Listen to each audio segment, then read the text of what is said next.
거룩한 주일을 맞아 이 아침에 우리를 예배 자리로 이끄신 성삼일체 하나님께 감사와 찬양과 영광을 돌립니다.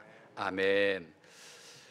우리 기독교가 전통적으로 죄로 꼽는 7가지가 있는데, 그 첫째가 교만이고, 둘째가 질투입니다. 셋째가 분노이고, 넷째가 탐심입니다. 그리고 다섯째가 탐식이고, 여섯째가 게으름입니다. 그리고 마지막 7번째가 정욕입니다. 이 리스트를 보면 정욕은 맨 마지막이고, 가장 먼저 나오는 첫 번째 죄가 바로 교만입니다. 즉, 교만을 다른 어떤 죄보다도 더 무거운 죄로 여기고 있다라고 하는 것을 볼 수 있습니다. 흔히 도둑질을 하거나 누군가를 때리거나 하는 그런 것 같이 형사처벌을 받는 죄를 우리가 큰 죄로 여기지만, 이 교만, 곧 자기 자신을 의롭게 여기는 것에는 죄로 여기지 않습니다. 그래서 교만이 더 무섭기도 하는 것이죠. 사람이 교만하면 반드시 자신은 물론이거니와 자기 주변에 있는 다른 사람까지 죄를 짓게 하거나 또 다치게 하는 것들을 우리는 보게 됩니다. 그래서 성경은 늘 교만함을 경고하고 있고, 잠언서에서는 이 교만을 패망의 주범이다 이렇게 말까지 합니다. 사회학자였던 이 라인홀드 리버는 이 교만한 인간이 갖는 이 4종류의 교만이 있다고 이야기를 합니다. 첫 번째 교만은 지적인 교만입니다. 그러니까 많이 배운 사람은 많이 배운 것 때문에 교만할 수 있다라고 하는 거죠. 모르면 모르기 때문에 겸손하고, 모르기 때문에 나서지 않지만은, 배워서 많이 알면 알기 때문에 가만히 있기가 어려운 것이죠. 그래서 자신이 많이 알고 있는 것을 드러내거나 또는 자신의 주장이 옳다고 우기게 되는 것이죠. 두 번째 교만은 도덕적인 교만입니다. 윤리적으로 깨끗하다고 말할 수 있는 사람은 그렇지 않는 사람에 비해서 상대적으로 더 교만할 위험이 있죠. 그것을 잘 보여준 신뢰 가운데 하나가 바로 예수님 당시 유대 종교 지도자들이었죠. 세 번째 교만은 영적인 교만입니다. 신앙생활을 오래 하거나 또는 영적인 체험을 많이 갖거나 신앙적으로 열심인 사람은 그렇지 않는 사람보다 교만할 수 있는 위험이 있다라고 하는 거죠. 내가 이렇게 하는데 왜 저 사람은 하지 않지? 이러면서 교만할 수 있는 거죠. 네 번째 교만은 권력적인 교만입니다. 어떤 힘을 가진 위치에 서 있는 사람은 교만의 위험성이 높은 거죠. 그래서 세상을 보면 자신이 가지고 있는 어떤 작은 힘, 돈을 가지고 있거나 권력을 가지고 있거나 어떤 그 힘을 가지고 있으면 그 작은 힘과 작은 권력으로 힘이 없는 그런 사람들에게 갑질을 해대는 그런 사람들을 우리는 보게 됐죠. 이처럼 사람은 여러 가지 이유 때문에 교만할 수밖에 없는 거죠. 오늘 본문을 보면 이스라엘 민족의 위대한 왕으로 추앙받았던 이 다윗 왕도, 하나님 앞에 늘 믿음의 삶을 살고자 했던 이 다윗 왕도 하나님 앞에 교만의 죄를 지었음을 말씀해 주고 있습니다. 다윗 왕은 이스라엘 민족의 왕이 된 후에 30년 동안 승승장구했죠. 그야말로 무적의 영웅이었습니다. 모든 것이 형통했고, 전쟁에 나가면 승리요, 또 이스라엘 민족을 어느 시대보다도 가장 부강한 시대로 만들었던 왕이었죠. 그러던 어느 날 교만한 마음이 그의 마음에 자리 잡기 시작하자, 그런 어느 날 갑자기 인구조사를 시행을 합니다. 사실 인구조사를 하는 것 자체는 잘못이 아니죠. 다만 지금 인구조사를 왜 하게 되느냐, 이 동기가 지금 잘못되었음을 성경은 지금 말씀하고 있는 거죠. 다윗은 그동안 자신이 이룬 업적이나 자신이 만들었던 이 공로 등을 지금 드러내고 싶은 마음이 있었던 거죠. 엄밀히 말하면 지금까지 다윗 왕이 이뤘던 성과는 하나님이 함께해 주셔서 이루어진 성과였어요. 하나님이 다윗을 점점 강성하게 만들어 주신 결과였어요. 다윗 역시 그런 고백을 늘 하나님 앞에 했던 것을 볼 수 있습니다. 하지만 그의 마음에 교만이 딱 자리 잡기 시작을 하니까 이제는 하나님의 은혜라기보다는 자신의 공로, 자신의 노력, 자신의 수고로 이 모든 것들을 이루었다라는 생각을 갖게 된 거죠. 성경을 보면 이스라엘 민족이 3번에 걸쳐서 인구 조사를 했었습니다. 첫 번째 인구 조사는 민수기 1장에 나오죠. 출애굽한 이스라엘 민족이 이제 모세의 지도하에 광야를 지나가야 되는데 이 광야를 조직적으로 이동하기 위해서 인구 조사를 실시했던 것이죠. 두 번째는 민수기 26장에 나오죠. 이제 광야 40년을 보내고 난 다음에 이제 출애굽 2세대, 이제 출애굽했을 당시에 20세 이상 되었던 출애굽 1세대들은 광야에서 모세와 갈렙과 여호수아만 남기고 다 죽죠. 이제 모세도 가나안 땅에 들어가지 못하고 죽기 직전에 지금 출애굽 2세대와 함께 가나안 땅을 목전에 두고 있었죠. 이제 가나안 땅으로 들어가야 하고, 이제 가나안 땅에 들어가면 이미 그 가나안 땅에서 정착하며 살고 있었던 가나안의 7 부족과 전쟁을 피할 수가 없었던 거죠. 그래서 전쟁에 나갈 수 있는 사람이 얼마나 됐느냐, 20세 이상 되는 남자를 계수하기 위해서 인구조사를 실시했습니다. 그리고 가나안 땅에 정착하게 되면 이 가나안 땅을, 정복한 가나안 땅을 인구의 수에 따라서 지파별로 효과적으로 분배하는 토대를, 기초를 삼기 위해서 지금 인구조사를 했던 거죠. 그리고 이제 세 번째 조사가 오늘 본문이 포함된 21장에 지금 나오죠. 다윗이 자신의 업적을 과시하려고 하는 동기로부터 시작됐음을 말합니다. 그러니까 첫 번째 인구조사와 두 번째 인구조사는 하나님의 명령에 의해서 진행된 거예요. 하나님이 하시라 하니까 한 거예요. 하지만 이 세 번째 인구조사는 하나님의 명령이 없었어요. 오직 전적으로 다윗 왕의 독단에 의해서 지금 진행되는 것이었어요. 그래서 21장의 본문 1절의 말씀을 보면 다윗의 그러한 행동은 사탄이 지금 다윗을 충동했다, 이렇게 지금 표현하고 있는 것을 볼 수 있습니다. 사탄 마귀가 다윗에게 다윗의 어떤 자신의 업적, 자신이 지금 해왔던 위협들, 뭐 이런 것들에 대해서 자만하게 빠지도록, 교만한 마음에 빠지도록 그 마음을 선동하고 지금 부추겼다는 것을 지금 이야기하죠. 다윗은 사탄 마귀의 부추김을 받아가지고 자신이 다스리는 영토가 얼마나 큰지, 자신의 왕국이 얼마나 강성한지, 자기의 군대가 얼마나 큰지, 이런 모든 것들을 지금 가시하고 싶은 충동을 느끼게 된 거예요. 이것이 지금 3차 인구조사, 다윗이 하고자 하는 인구조사에 숨어있는 동기였던 거죠. 다윗 왕이 교만하고 자만해졌음을 성경은 지금 지적하고 있죠. 여러분, 사탄 마귀는 이렇게 늘 충동질을 잘합니다. 그냥 일반 평범한 사람들에게도 충동질 해가지고 갑자기 이상한 분위기로 만들어가거나, 또는 막 그 사람들을 선동하거나, 또는 사람들로부터 잘못된 길을 갈 수 있도록 자꾸만 사탄 마귀는 충동하는 거예요. 충동시키죠. 직장에서도, 어느 모임에서도, 심지어는 교회에서도 믿음이 약한 사람이나 상황을 잘 알지 못한 사람이나 또는 성격이 원한 사람 등 이런 사람들 한두 사람을 사탄 마귀가 선동해가지고 막 부추겨요. 그래서 막 뭔가 대단한 것처럼 시끄럽게 만드는 것들을 보게 되는 거예요. 사탄 마귀는 지금도 누구를 지금 충동할까 하면서 지금 이 호시탐탐 우리 모두를 지금 다 노리고 있는 거죠. 특히 내가 은혜를 받고 내 삶이 형통할 때, 잘 나갈 때 우리는 더 조심해야 됩니다. 지금 다윗이 그랬잖아요. 바로 그때 사단 마귀의 부추김에서 자칫 교만에 빠질 수 있는 그런 함정에 갔기 때문이다라고 하는 거죠. 무엇보다도 헬라 철학자 피타고라스는 이 숫자의 노예가 되는 것을 경고하고 있는 것을 볼 수 있습니다. 내가 경영하는 회사의 직원의 수, 내가 우리 회사에서 매출하는 액수, 또는 내가 받는 월급의 액수, 또는 내가 지금 살고 있는 어떤 아파트의 평수, 내가 차고 다니는 차의 자동차의 어떤 크기 등 뭐 이런 것들의 어떤 숫자의 허세에 빠지도록 사단은 우리를 부추긴다는 거예요. 교회도 이런 허세에 빠질 수가 있죠.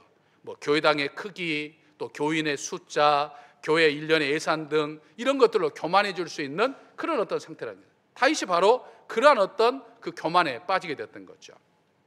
특히 우리가 지금 9절부터 13절까지 말씀을 읽었습니다만 우리가 이 21장을 보면 우리가 또 하나 주목해 봐야 할 단어가 나옵니다. 그건 4절에 보면 이 재촉이라고 하는 단어가 지금 등장을 하게 됩니다. 다윗은 잘못된 동기에서 인구조사 명령을 하죠. 그런데 다윗의 그 마음을 알았던 다윗의 부하였던 이 군대 장관 요압이 인구조사를 하고 있는 다윗의 동기가 잘못됐다는 것을 알고 죄가 될 수 있다면서 간곡하게 하지 말 것을 충언을 했습니다. 하지만 다윗은 고집을 부리면서 요압에게 빨리 인구조사를 실시할 것을 재촉했다, 이렇게 지금 성경은 말씀합니다. 이 재촉이라고 하는 말은 강요하고 막 억지를 부린다는 이야기죠. 왕이 재촉하니까 요압은 더 이상 다윗을 설득할 수 없었죠. 여러분, 이건 굉장히 심각하게 봐야 할 문제입니다. 사람은 사탄 마귀에 일단 딱 충동이 되면, 사탄 마귀의 충동에 의해서 넘어가기 시작하면, 교만한 마음이 잡기 시작을 하면 설득할 수 없는 사람이 돼버려요. 설득이 안 되래요. 다른 사람의 이야기를 듣지 않게 됩니다. 깨닫지도 못하고 다른 사람의 이야기를 듣지도 못하고, 더 심각해진 것은 사도 바울이 디모데전서 4장 2절에서 언급한 것처럼 화인 맞은 양심, 그러니까 깨달음이 없으니까 양심에 찔리지도 않아요. 이거 내가 지금 잘못을 해놓고 내가 하는 것이 잘못됐다고 하는 것을 느끼지도 못하는 화인 맞은 양심까지 배버린 거예요. 7절을 보면 하나님께서 다윗의 그 그릇된 동기에서 시작된 인구조사, 이 다윗의 교만을 엄중하게 책망하십니다. 다윗의 행위를 악하게 여기셨죠. 그때서야 다윗은 자신의 잘못을 뒤늦게야 깨닫습니다. 그리고 자신의 죄를 아주 적나라하게 하나님 앞에 내어놓죠. 하나님, 제가 큰 죄를 범하였습니다. 내가 심히 미련하게 행하였습니다 라고 자신의 죄를 고백합니다. 여러분, 다윗도 연약한 존재이기 때문에 하나님의 정말 놀라운 사랑을 받을 만큼 아름다운 신앙의 모습도 보였지만 그런 연약해서 하나님 앞에 죄를 짓기도 했어요. 그런데 그나마 참 다행스러운 것은 그는 언제나 죄를 지었을 때, 그 자신의 죄를 지적받았을 때 자신의 죄를 이내 깨닫고 회개할 줄 아는 그런 어떤 모습을 가지고 있어요. 그러니까 시행착오가 많아서 죄를 짓기도 하지만 쉽게 반성하고 돌이키는 것이 다윗이 가지고 있는 장점 가운데 하나인 거예요. 하나님은 다윗의 그 교만을 엄중하게 생각하셔서 이 교만에 대한 죄값을 물으셨습니다. 다윗을 사랑하신 하나님께서 그의 죄값을 물으시면서 세 가지 중에 하나를 선택하라고 말씀을 합니다. 첫째는 3년 동안의 기근이죠. 둘째는 3개월 동안의 전쟁이죠. 셋째는 3일 동안의 질병입니다. 근데 가만히 보면 어떤 것이 됐든지, 3년의 기근이 됐든지 3개월의 전쟁이 됐든지 3일 동안의 질병이 됐든지 어떤 것이 됐든지 간에 이게 다윗뿐만 아니라 지금 백성들까지 고통을 받게 된 거예요. 영국의 속담처럼 임금이 길을 잃고 헤매면 백성들이 그 대가를 치른다라고 하는 말처럼 다윗의 교만 때문에 지금 백성들까지, 그러니까 아까 말씀드렸잖아요. 교만은 자신을 다치기도 하지만 반드시 주변을 다치게도 만드는 그런 아주 가장 무서운 죄라고 하는 것을 지금 이것을 보면 깨달을 수 있는 거예요. 그래서 하나님의 엄중한 책망을 피할 길 없다고 생각한 다윗은 13절에서 하나님의 크신 긍휼을 바라고 있습니다. 오직 하나님의 긍휼만을 애원하면서 지금 호소하고 있죠. 하나님께서 진노하시는 중이라도 그 뜻을 돌이켜서 긍휼과 자비를 베풀어 주시는 분이라고 하는 것을 잘 알기 때문이에요. 사랑하는 성도 여러분, 우리는 그 어느 때보다도 이 다윗의 고백처럼 하나님의 긍휼, 하나님의 자비가 어느 때보다도 필요한 시대에 우리는 지금 살고 있습니다. 우리는 코로나 3년을 겪으면서 경제적으로 어렵기도 했는데 여기저기서 전쟁으로 인해서 고물가, 고환율, 고금리, 삼고 현상으로 인해서 갈수록 힘듭니다. 올해도 우리가 힘겨운 시간을 보냈고 전문가들은 내년에는 올해보다 더 힘들 것이다 라고 하는 우울한 전망을 내세우고도 있습니다. 그리고 또 우리나라는 언제든지, 지금 우리가 평화로운 시대를 보내고 있지만 언제든지 전쟁이 일어나도 이상하지 않을 정도로 사실 우리는 지금 휴전 상태에 있거든요. 그러니까 외국인들은 항상 우리나라를 걱정의 눈으로 봐요. 언제 전쟁이 일어날지 모른다고 하는 그런 염려를 가지고 지금 바라봐요. 그러니까 어느 때보다도 우리는 하나님의 긍휼이, 하나님의 자비가 필요한 시대에 살아가고 있다라고 하는 것이죠. 한 소녀가 나폴레옹 황제를 찾아와서 발 앞에 무릎을 꿇고 울부짖었습니다. 자기 아버지에게 긍휼을 베풀어 달라는 거예요. 용서해 달라는 거예요. 그런데 이 아버지는 프랑스 나라의 국가 반역을 2번이나 지금 저질러서 황제가 도저히 용서할 수 없는 그런 상황이 있었어요.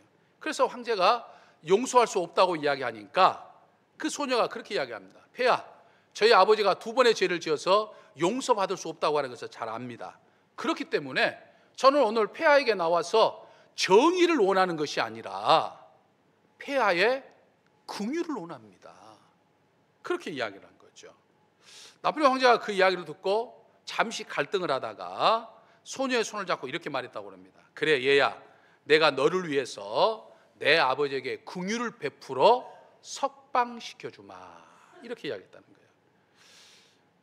하나님은 우리에게 정의로 다가오시기보다는 늘 긍휼로 우리에게 오시기를 원하시는 분이에요.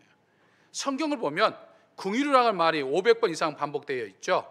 그만큼 우리 사람들에게 필요한 것은 하나님의 긍휼입니다. 내가 내 힘으로, 내 능력으로, 내 지혜로, 내 지식으로, 내 모든 걸로, 내 수고로 내가 살아가는 것 같지만 하나님이 내게 긍휼을 베풀어 주지 않으면 오늘 이 자리에 내가 이렇게 있기가 어렵기 때문이에요. 아멘이십니까? 그래서 우리는 늘 하나님이 내 삶 속에 나와 함께 하시면서 하나님의 긍휼과 하나님의 자비로 내 삶을 늘 이끌어갈 수 있도록 우리는 항상 소망해야 되는 거예요. 성경에 나와 있는 신앙의 사람들의 공통점 중에 하나가 바로 하나님의 긍휼을 사모하는 삶을 살았던 거예요. 자신들의 힘으로, 자신들의 능력으로 살 수 없으니까 전적으로 하나님의 도우심을 바라면서 하나님의 긍휼을 바라면서 살았던 거죠. 다윗도 인생의 숱한 시련을 겪으면서도 끝까지 버틸 수 있었던 것은 바로 하나님의 긍휼이었던 것이죠. 그래서 다윗은 시편 57편 1절에서도 하나님이여 나를 긍휼히 여기시고 나를 긍휼히 여기소서라고 기도했습니다. 시편 69편 16절에서도 주님, 주의 사랑은 한결같으시니 나에게 응답하여 주옵소서. 주님께는 긍휼이 풍성하시오니 나에게 얼굴을 돌려 주옵소서. 그렇게 고백합니다. 또 시편 저자들도 시편 119편 58절을 보면 내가 전심으로 주의 은혜를 구하여 싸우니 주의 말씀대로 나를 긍휼히 여기소서. 이렇게 이야기하면서 하나님의 긍휼을 사모하고 있는 것을 볼 수 있습니다. 사랑하는 성도 여러분, 오늘 우리들이 사는 것도 하나님의 긍휼하심입니다. 믿으십니까? 그럼 어떤 사람에게 하나님이 긍휼의 은혜를 베푸실까요? 먼저 겸손하게 회개하는 사람에게 하나님은 긍휼을 베푸십니다.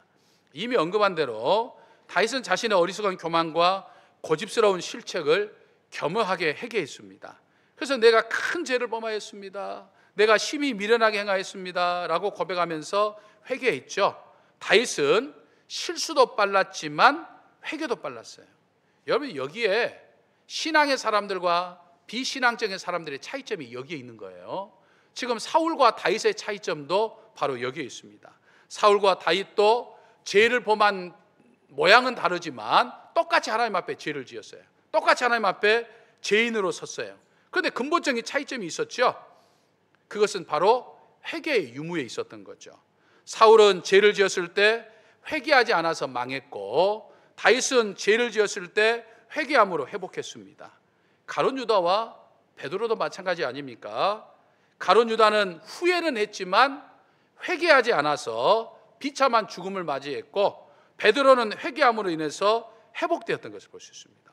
그러니까 우리는 사실은 죄를 짓고 짓지 않는 게 중요한 것이 아니라 우리는 하나님 앞에 죄를 지을 수밖에 없는 존재로 설 수밖에 없는 사람들이에요. 우리 어차피 어떤 죄가 됐든지 큰 것이 됐든지 작은 것이 됐든지 우리는 내가 의식하든지 의식하지 않든지 우리는 하나님 앞에 죄인으로 설 수밖에 없는 사람들이에요. 중요한 것은 내가 지은 죄를 회개할 줄 아느냐, 회개하지 못하느냐가 굉장히 중요하다고 하는 사실을 깨닫게 된 거죠. 하나님은 내가 죄를 자복하기만 하면 기꺼이 용서해 주셔요. 죄의 빛 흉악하나 희게 되리라. 주홍빛 같은 내 죄, 주홍빛 같은 내 죄 희게 하여 주리라. 눈과 같이 희겠네. 이 찬양의 고백처럼 하나님은 내가 어떤 죄를 지었어도 하나님 앞에 고백하면 하나님은 나를 긍휼히 여겨주셔서 내 죄를 다 용서하여 주시고 함께하여 주시는 분입니다. 믿으십니까? 그러므로 늘 내 부족함을 돌아보고 늘 하나님 앞에 나의 부족함을 고백함으로 인해서 하나님의 긍휼과 자비 속에 살아가는 저와 여러분이 되시기를 주님의 이름으로 간절히 축원합니다. 다른 한 가지는 하나님은 자기 책임을 통감하는 사람에게 긍휼을 베풀어 주십니다. 다윗의 또 다른 훌륭한 점은 모든 잘못을 자기 책임으로 끌어안았어요. 17절을 말씀을 보면 그는 자신의 교만 때문에 자기가 지은 죄 때문에 죄 없는 백성이 고통당하는 것을 보고 너무나 가슴 아파합니다. 그래서 하나님 앞에 하나님, 죄는 내가 지었는데 왜 지금 백성들이 고통을 받아야 됩니까? 바라옵기는 하나님의 손이 나를 치십시오. 나에게 벌을 내려 주옵소서. 주님의 양떼들에게는 재앙을 내리지 마옵소서 하면서 기도했습니다. 다윗은 철저히 내가 책임져야 할 일이라고 말합니다. 이 내가 책임지는 거, 이거 히브리어로 낙하라고 하는 단어를 쓰고 있는데 우리나라 발음과 좀 비슷해요. 낙하 문제예요. 낙하 문제. 낙하 책임져야 돼요. 그러니까 대부분 사람은 자기 잘못을 인정하지 않죠. 자꾸 발뺌하고 핑계대죠. 그래서 우리나라는 목소리 큰 사람이 종종 이기는 경우들이 많습니다. 근데 여러분, 하나님은 아셔요. 내가 목소리 커가지고 내가 이기고 내 어떤 수치를 잠시 피할 수 있을지는 모르지만 하나님은 정확하게 아십니다. 그러니까 내 책임을 인정할 줄 아는 사람, 고백할 줄 아는 사람에게 하나님은 긍휼을 베풀어 주신다라고 하는 거죠. 여러분, 하나님의 긍휼을 가장 잘 표현할 수 있는, 하나님의 긍휼이라는 단어는 사실은 굉장히 표현하기 어려운 단어 가운데 하나인데 그래도 우리가 좀 표현해 보면 어머니의 마음과 비슷합니다. 특별히 어떤 어머니의 마음이냐면 요즘에 이제 독감이 굉장히 심해가지고 아이들이 요즘에 독감이 많이 걸려서 학교마다 결석하는 아이들이 많다고 그래요. 근데 독감이 걸려가지고 온 몸이 막 열이 펄펄 끓고 있는 그 자녀 옆에서 이 찬물로 이렇게 수건으로 머리를 하면서 막 어쩔 줄을 모르는, 내가 아파야 되는데 차라리 하나님 내가 아프겠습니다 라고 하는 그때 엄마의 마음이 하나님의 긍휼과 마찬가지예요. 그 하나님의 긍휼이 있어야 우리는 오늘 이렇게 살아가고 있는 거예요. 하나님은 언제나 우리와 함께 하시며 우리에게 자비와 긍휼을 베풀어 주시기를 원합니다. 근데 교만한 마음 속에 내 죄를 회개하거나 내 죄를 통감하지 않는 속에 하나님의 긍휼과 자비는 어렵다는 이야기죠. 어느 시대보다도 하나님의 긍휼과 자비가 필요한 이 시대 속에서 오늘 우리는 하나님 앞에 하나님이 주신 자비와 긍휼을 가지고서 오늘 하루도 이번 한 주간도 당당하게, 담대하게, 또 굳건하게 또 살아가는 저와 우리 사랑하는 성도 여러분들 되시기를 주님의 이름으로 간절히 축원합니다. 할렐루야. 긍휼의 아버지 하나님, 저희가 하루하루를 살아가는 것은